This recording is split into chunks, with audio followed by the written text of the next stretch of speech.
right, well, welcome to this easy conversation. Today we'll be speaking with our colleague Natalie Bellis. So we've asked Natalie today to talk about the work that she does in teaching writing to the students she works with, but also to focus on her particular approach and the way in which writing can be mixed together with all the other language modes and aspects of English. Thanks for coming along today, Nat.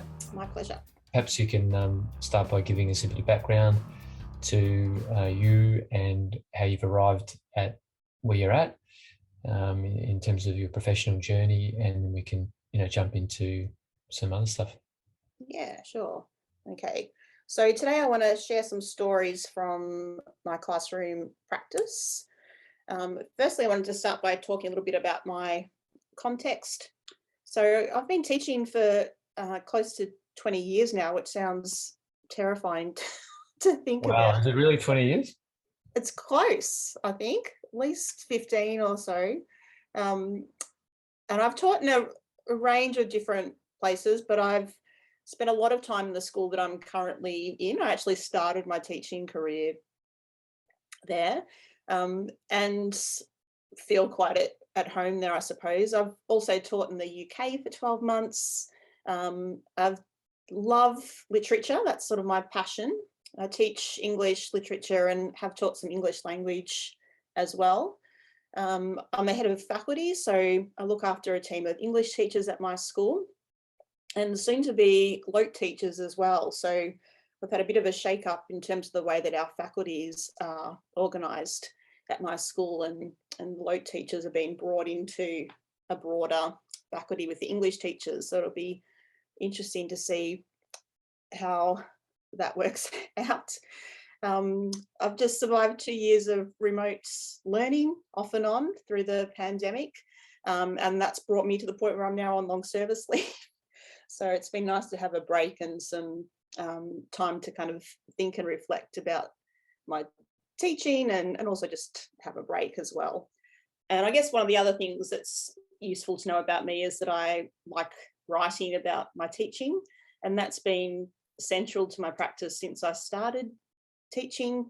I was sitting in Monash lecture theatre during my pre-service teacher year and thinking about my professional identity as a teacher and what I value and what I want to bring across to my students.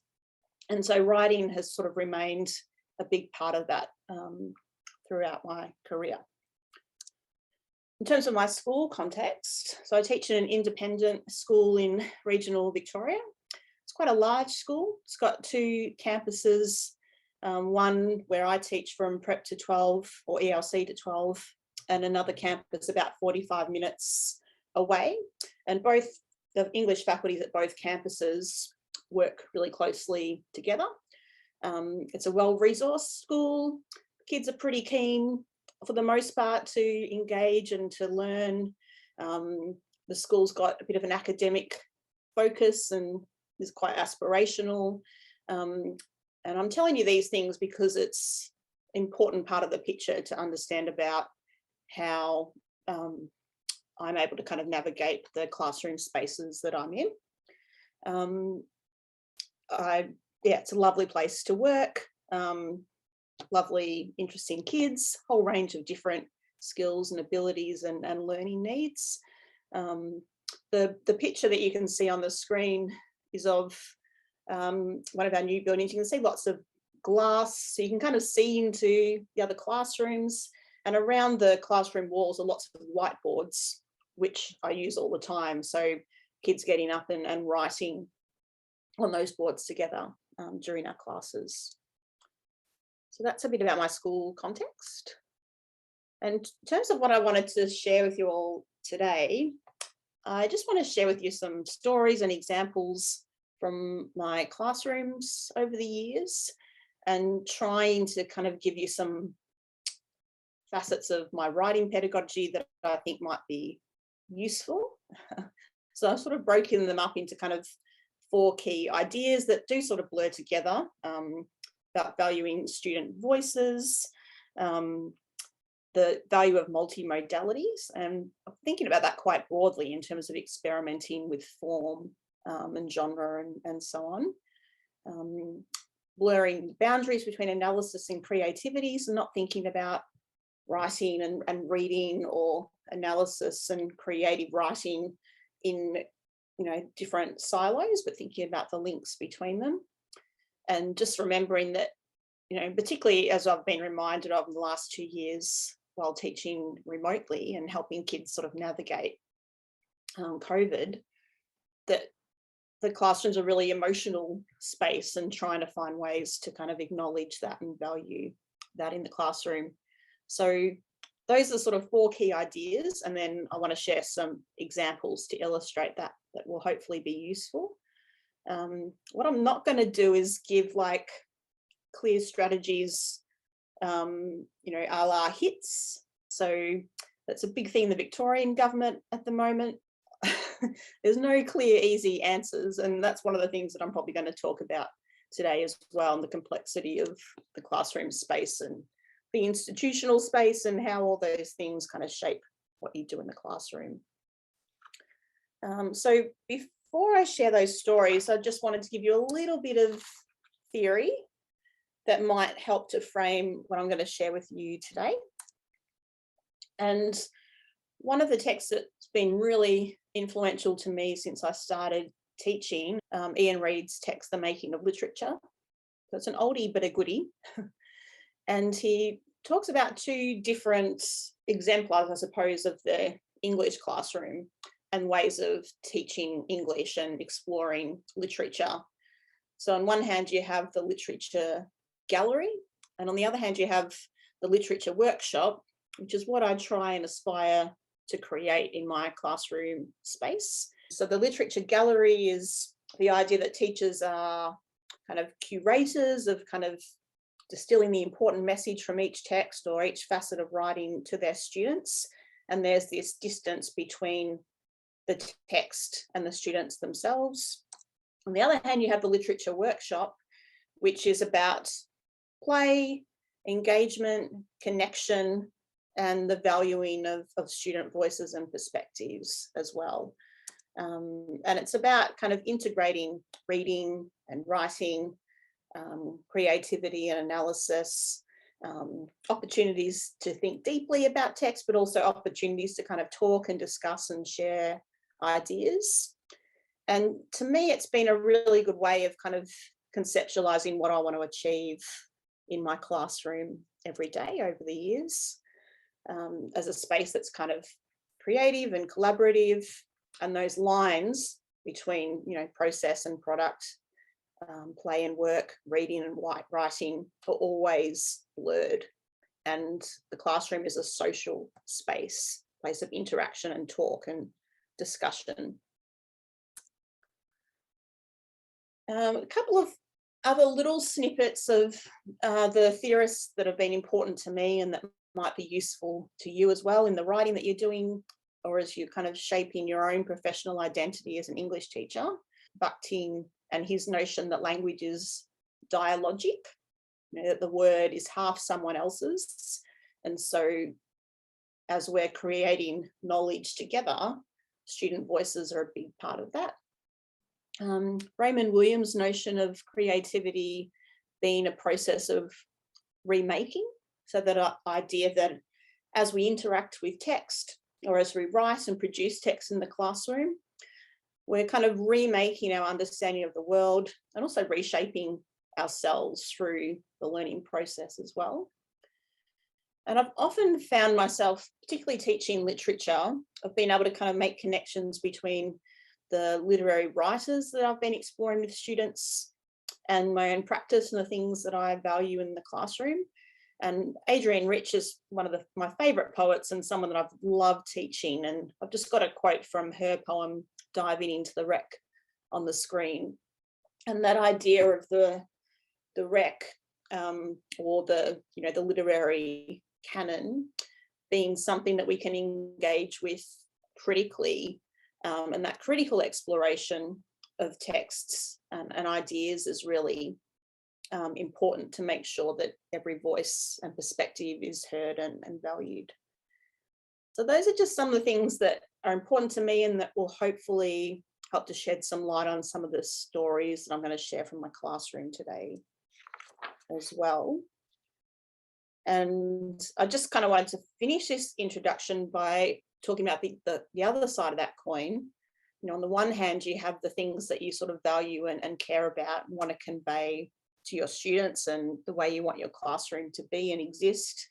And on the other hand, you have those competing voices and demands. So in the last couple of years, it's been, you know, COVID, but all these things that are part of being in a school environment, you know, of school imposed deadlines and timetables, high stakes assessment like NAPLAN and BCE exams, student assessment, measurement of student learning, sticking to the curriculum.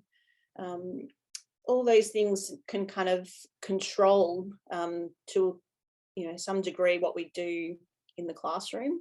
And that's why it's important to be thinking about, you know, what we really value and care about and trying to navigate that. So that's just a short introduction to my sort of philosophy or the things that I value. The first story that I want to share is a story from my first year of classroom teaching. And it's one that still resonates with me and keeps me thinking about the sort of teacher that I want to be. And it's a story about kind of valuing student voices and perspectives. So I've got it Year 10 boys, and the canon equals who knows. And this is a story about a group of Year 10 boys that I taught in my first year when I was teaching of Mice and Men, you know, an old classic chestnut that's taught a lot in schools, or it certainly was when I started teaching. And the students at the end of the unit had to produce a typical text response essay that was part of the set curriculum at the school. They also had to write on the text in an exam. And on one particular day, I think it was during the revision period, as they were sort of preparing for their exam or for their essay, I decided to kind of veer off the path a little bit, and the students worked in groups to construct a text that sort of represented their perspective or their knowledge on the text they'd gained so far. And I kept it really open in terms of what form they wanted to produce this text in. And this group of Year 10 boys, who I still remember really vividly, decided to construct a rap. And these are students who are normally really disengaged in English, couldn't care less about the fact that they were going to have to write an essay at the end of the unit or anything like that. But they did care about music, about rap, about playing with words and rhyme, which is something that I learnt about them through their production of this text. So they were so invested, they kind of asked my permission to kind of leave the classroom. They went into a little side room by themselves. They went down to the music room and got like an old keyboard with like beatbox kind of rhythms, you know, that they were going to use as their sort of backing track. And then they recorded this rap.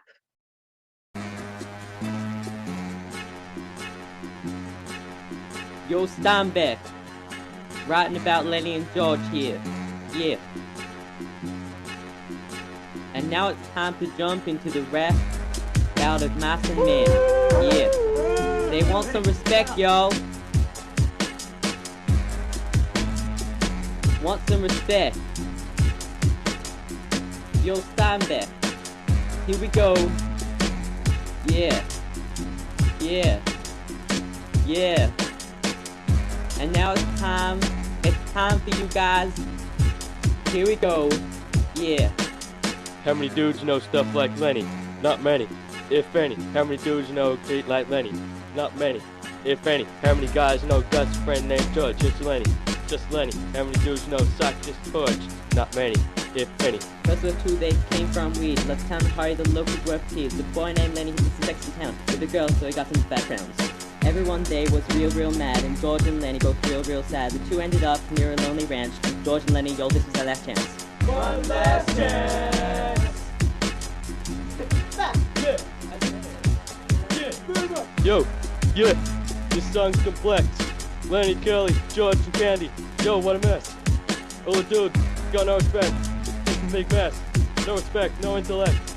No respect, no respect, no respect. Tell me about it again, George. You know the dream with the rabbits and the fun and the rabbits. Woo! Yeah! Woo! Holy shit, man!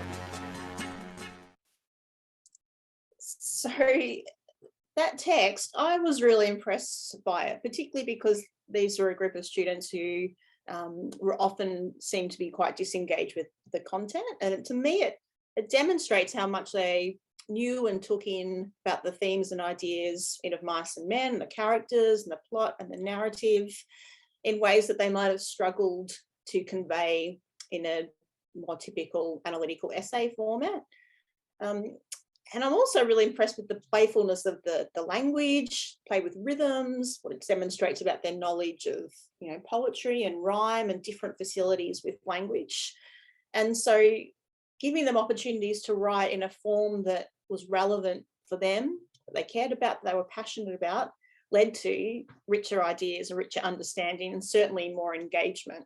And it's just this reminder to me that, when we worry less about the boundaries that are imposed on us in terms of what the set curriculum is, whether that's in our school context or whether that's in the context of the VCE or the Australian curriculum, the Victorian curriculum. So we worry less about those things and more about creating kind of possibilities for things to happen, or being open to the possibilities that students suggest. Then the classroom is much more fun to be in, and also leads to, richer writing, richer engagement as well. The next idea that I wanted to look at, the next facet of my writing pedagogy that I thought might be useful to share, is valuing multimodality. So looking at form in interesting ways, combining different modes of expression together in both a reading context and a writing context, and sort of challenging traditional ideas about what writing in an English classroom might look like as well. So on this slide, I've just got some examples of what that looks like in my school context. So in our VCE literature classes, for example, we explore multimodality in the unit that we do on The Boat, the short story by Nam Lee. And we also look at the hypertext adaptation. And part of the unit is leading towards a more sort of formal analytical text in which students compare and contrast the original with the adaptation. But as we're leaning towards that, we playfully kind of construct new texts that help to develop their ideas about Nam Lee's original story. So we create blackout poems, so using different pages from the original text, and students creating a new text from those. And blackout poetry is just a really useful, easy strategy that you can take into the classroom. It can be used in all sorts of different ways. So students kind of resisting the original narrative or idea and offering a new interpretation, or reinforcing their ideas about the text, or, from an analytical perspective, discovering something new about the language that they might not have noticed through the creation of this creative writing exercise. Using things like wordles or word clouds to restructure the text and help them look at it in a new light. Another thing that I've done, particularly in Year 12 literature, when we're studying a poet, is giving each student a poem that's their sort of baby or responsibility, and getting them to produce a multimodal adaptation of that poem, which they then share to the class. So the first time we encounter the poem is through the perspective of the student, rather than just the words on the page.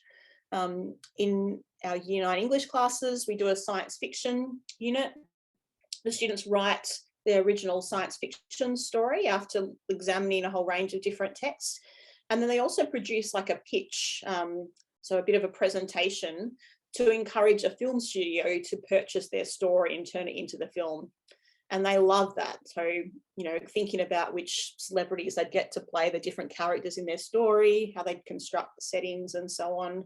So that kind of blurring of boundaries between analysis and creativity as well.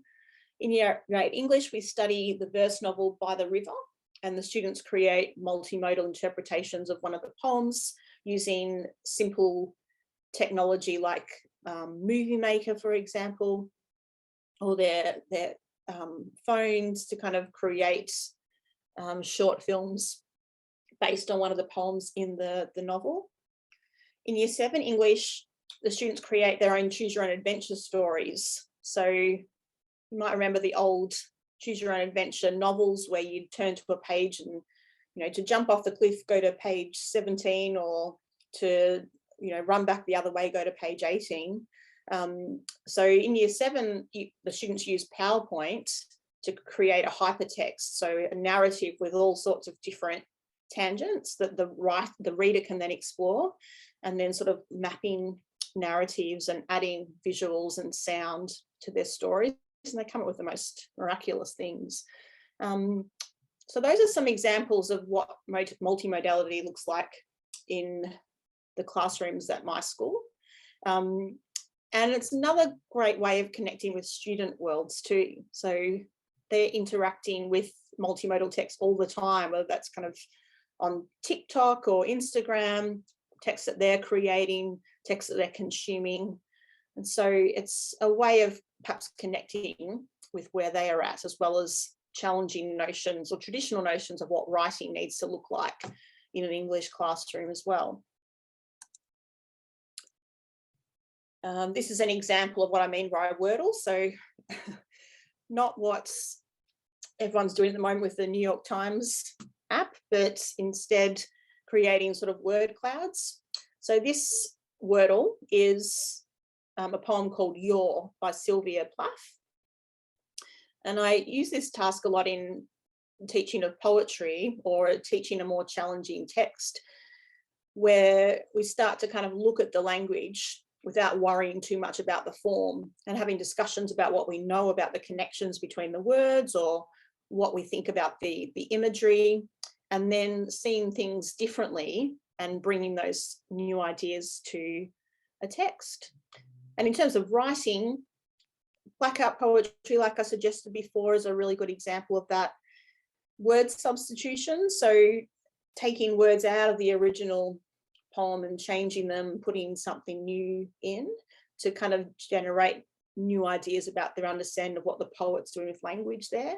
So the way in which creative writing opportunities often blur with analysis too. So in other words, it's not treating literary text with reverence a la the literary literature gallery, instead sort of playing with them and interacting with them and changing them through the creative process. This last example of multimodality are some photographs of texts that my students produced a few years ago when we were exploring Charlotte Perkins Gilman's short story, The Yellow Wallpaper, which is a Gothic short story about a woman's descent into madness. And this wasn't a formal assessment task that I did, even though there's the pressure of, you know, the curriculum to get through in a Year 12 literature classroom. This was just a way of kind of demonstrating our understanding of the text. And even though it wasn't a formal assessment, the students went for it, loved it, and produced all sorts of different texts, including things like, you know, even an art installation that sort of covered one of our classroom walls.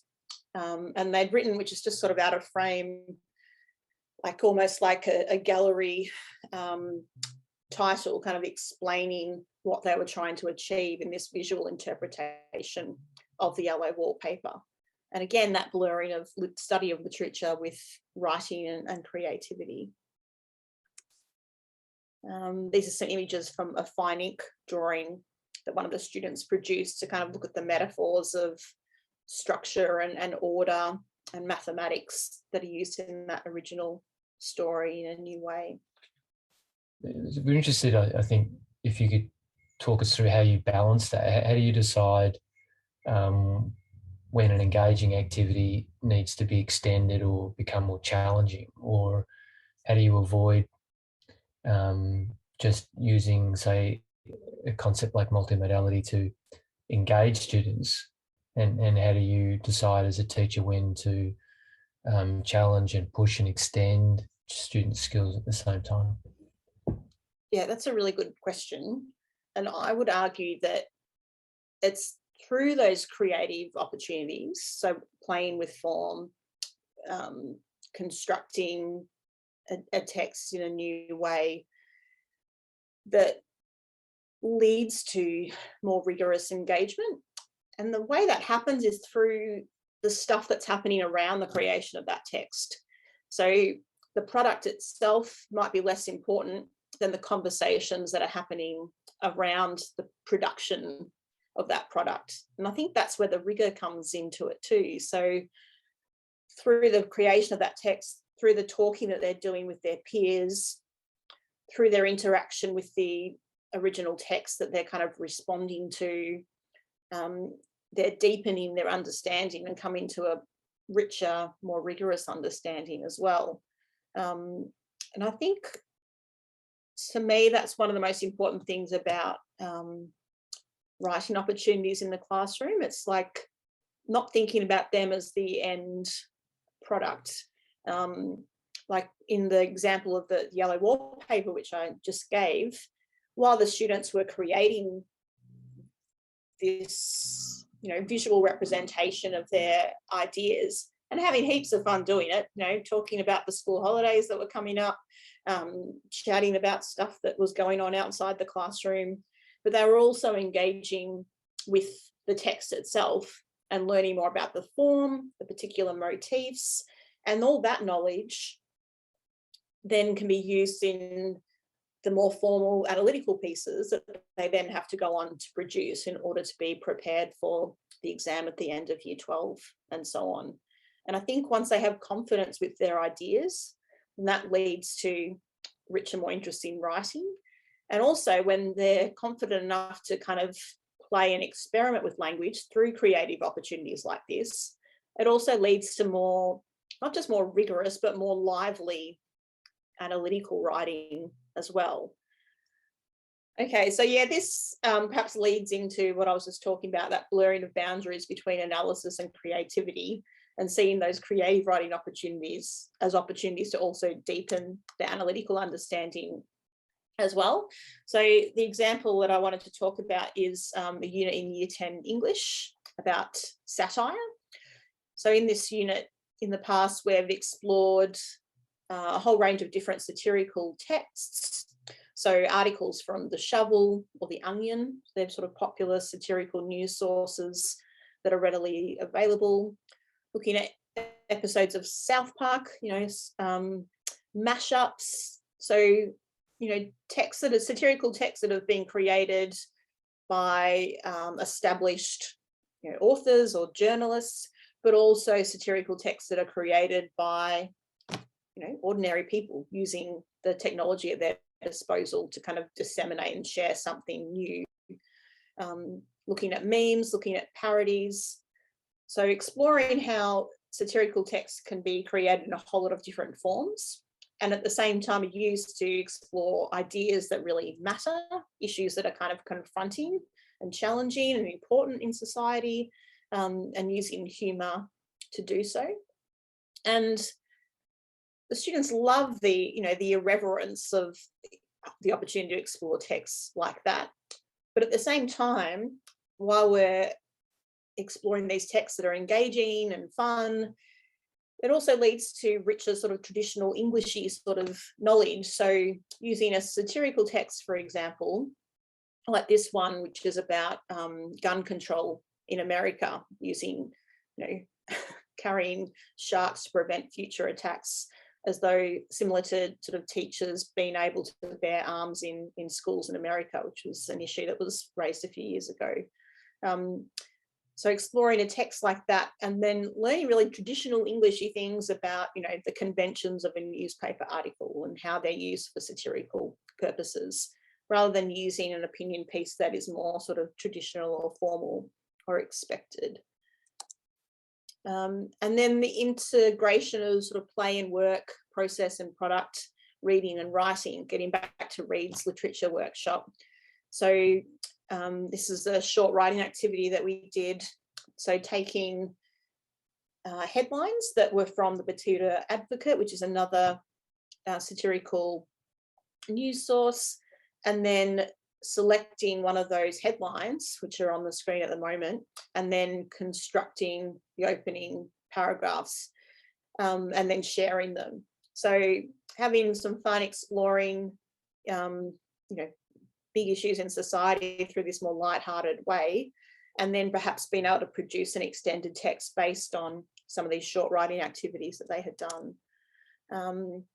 We did also this, I don't know, I'm not sure how we got away with this, and I don't know if I suggest that you necessarily go into your teaching rounds and try this straight away, but depends on your school context and how well you know what's expected and things like that. But we also looked at the Downfall, which was a German film that's been used a lot to create new memes by replacing the original dialogue with English subtitles, and writing about a different sort of aspect of popular culture or society. So one student who I had in my Year 10 class, who was particularly uninterested in traditional English, loved this task and produced a Downfall meme about Collingwood and how awful the team was. And so we played with all sorts of different styles of satirical texts, and then produced an extended satirical text in a form of their choice. So we gave them some options: a news report, a short film, a satirical website, using tools that are readily available. So Wix.com is a free website creator that's really user-friendly, and you can produce something quite interesting from it. And this is some screenshots from one of my students' satirical websites that they created about sort of celebrity culture and the way that survivalists have, like Bear Grylls and so on, seem to live these ridiculously dangerous lives. But, behind the scenes, they've got all these people sort of working alongside them and so on. So the students loved that unit, but also were learning a lot about kind of form and genre and technique and analytical stuff through that creative process.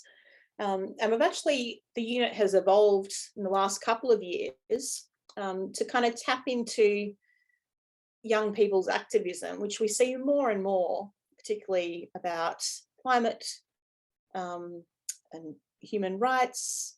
And so we look at a whole range of different texts by young activists, and then the students produce their own text in a form that they want or they choose in the unit that we've called Voices That Make a Difference. Another example of that, where we sort of blur the lines between analysis and creativity, is an assessment that I did for the first time last year in Year 12 English. So Samuel Waggon Watson's poetry, Smoke Encrypted Whispers, the text that we were exploring. And rather than sticking to what was expected in terms of the structure of the assessment tasks as per the VCE study design, created this SN sort of hurdle task that allowed them to demonstrate their skills, but not be so contained or restricted by sort of form or the outcomes. So in this task, the students worked in groups. They presented an analysis of 2 poems, and then they also wrote an original work that was inspired by what they'd learnt about Watson's poetry together. And I didn't do a lot of, didn't give them a lot of direction about Watson's poetry before we started, and kind of let them explore and develop their own ideas about the poems that they were working on, and then produce something new from that, which represented or reflected their knowledge that they had gained about his poetry. Just before you move on, I can see that in the last paragraph there, you're trying to give students a sense of, well, even this isn't graded, here's how it might be useful to you. Yeah. Do you find that that's something you're regularly thinking about as a sort of way to encourage students to do this sort of stuff? And do you find that students take that up or take that on? I find that a lot of them do, not always, and sometimes certainly like creative tasks that I've done that don't have as much weight attached to them in terms of assessment. It can vary according to the class and the culture in that class about how much kids will kind of take it on and run with it. But I've, in more times than not, I've found that they're perhaps even more engaged and positive about that sense of liberation that they have when they don't have to worry so much about, achieving a particular numerical score that they're aiming for to contribute to their study score for literature or English in the case of the VCE class. In an environment that's most high stakes and students care most about the scores that they're achieving, even in those situations, they're still keen to kind of explore and give things a good go. And I think that, comes from the opportunity to kind of share their own perspective and share their own ideas without worrying so much about judgment or critique. But having said that, there's still a lot of rigor in this task. The students analysed the poems really closely. They came up with some really insightful analysis of the poems that they were given. There was varying degrees of quality, I suppose, depending on the group. But I felt that, again, similar to what I was saying before about, the product often being less important than the conversations that are happening around it. Often it's that dialogue as they're kind of wrestling with the poem and trying to figure out what it means and then trying to think about how they're going to convey their understanding of it creatively. It's that discussion that's arguably richer and more important than the results. But sometimes the results are pretty impressive as well. I should say too that, part of my reason for designing the task in this way is kind of ticking some of the boxes for the VCE literature study design. So the oral presentation component, which can be hard to kind of find sort of time for when you're dealing with really complex texts. You've got many to get through by the end of the year in time for that exam. And so there's some practical reasons behind the design of this task as well, to kind of give us some more space and time. But even acknowledging those practical realities, the result, I think, was really rewarding as well. So sometimes, it's about looking for opportunities to kind of go off-road a little bit that lead to, richer, more interesting tasks. So I've got here a snippet from one group's poem. So they had been analysing a couple of Watson's poems that feature roads, which he uses as a metaphor for colonisation. And here the students have taken that metaphor and used it to explore the struggle of being young, of dealing with the pressures of VCE. They use the metaphor of this kind of machinery of VCE, the relentless forward sort of motion, and then how easily things can fall apart. You can read the poem for yourself on the screen. But one of the things that I'm kind of struck by is that these students were writing in their second year of the pandemic, and you can kind of see that the emotional reality of that sort of weighing on them in the poem that they produced as well. You tell the kids to follow the maps, they say, and they go off-road, and yet this is where they will find themselves. Do not be fooled, for this mechanical beast intimidates as no other beast does, impressive and fueled with a need to go and keep going. So that relentless kind of push towards the end of year 12, and the emotional consequences of some of that. And this last poem is a bit more playful. So these students were responding to poem 9 by Watson, which is quite enigmatic, a little bit more difficult for them to kind of get their heads around, or certainly they found it that way. And the poem that they produced is a little bit more playful and lighthearted, perhaps in comparison. So they called it Poem 21, you know, writing in 2021, and kind of perhaps questioning some things again about BCE and about the process of schooling, and even about the task itself in terms of the reasons why they were doing it and what they wanted to get out of it. You know, that sort of satirical idea that, you know, are we doing this as a means of fulfillment, or as for a satisfactory on this task, and how do we know? And I think even when students are being kind of playful and perhaps a little bit resistant to the task that's been set, or, you know, the sort of responses that I thought might have been produced from it, there's still that demonstration of knowledge and understanding, and, you know, being comfortable that they can be playful in this way in the classroom as well.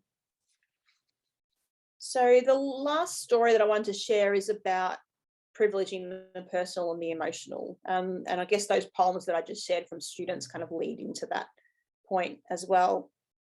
And I wanted to finish with an example of writing poetry in the classroom inspired by Sylvia Plath. And this is using the whiteboards around my classroom walls, which I mentioned earlier, and students working in groups to respond to Plath's poetry. And I've got one example up on the screen at the moment, inspired by the poem The Applicant, and using that poem and its structure and rhythms and language to comment on, you know, the pressure of VCE, the fact that their exams are just around the corner, and how that sort of emotional intensity, you know, affects the way they feel about school and about learning. And while they're exploring these ideas that are kind of personal to them, they're also demonstrating a rich understanding, I would argue, about Plath's poetic style and technique.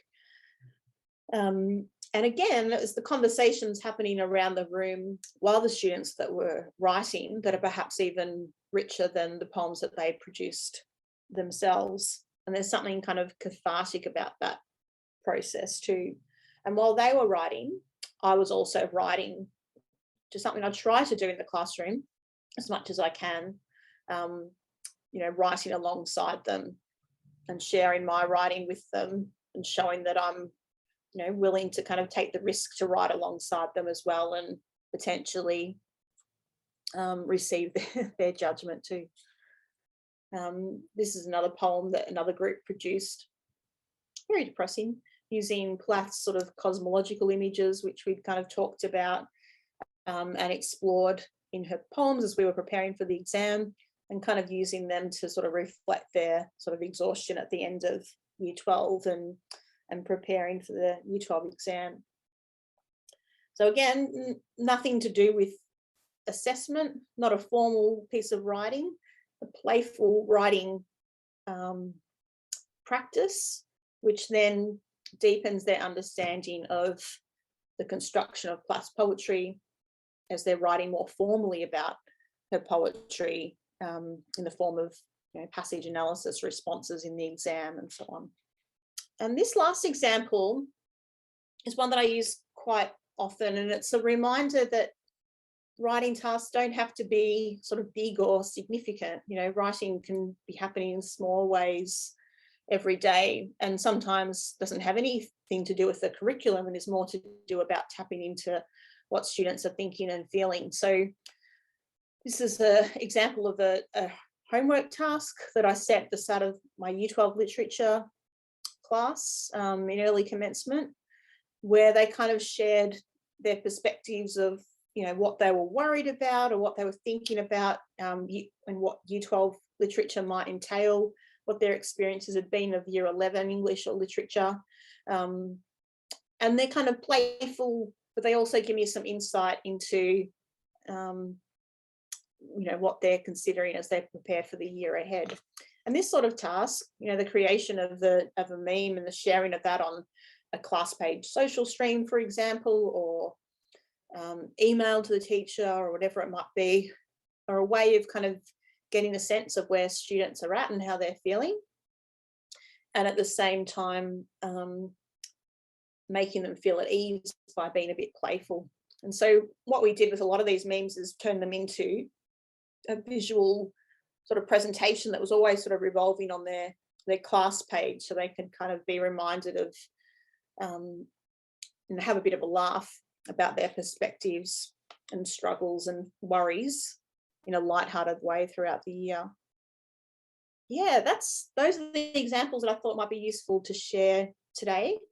And I guess the last thing that I wanted to leave you with, and the idea that I think ties everything together, is that we need to look for opportunities to kind of creatively resist the map, or just kind of make some detours occasionally, in order to ensure that the curriculum that we provide students is rich and meaningful. And one way to do that is to think about both teachers and students as remakers of texts and English classrooms, and the possibilities that English classrooms afford. And that's what I try and do as much as I can amidst the realities and constraints that are also part of being an English teacher too. Thanks so much, Nat. And we've been talking about that dialectic between the planned and the lived, between the curriculum and being responsive to student needs, between standard Australian English and the creativity of vernacular English. So it certainly will resonate with some of the other topics that we've been looking at.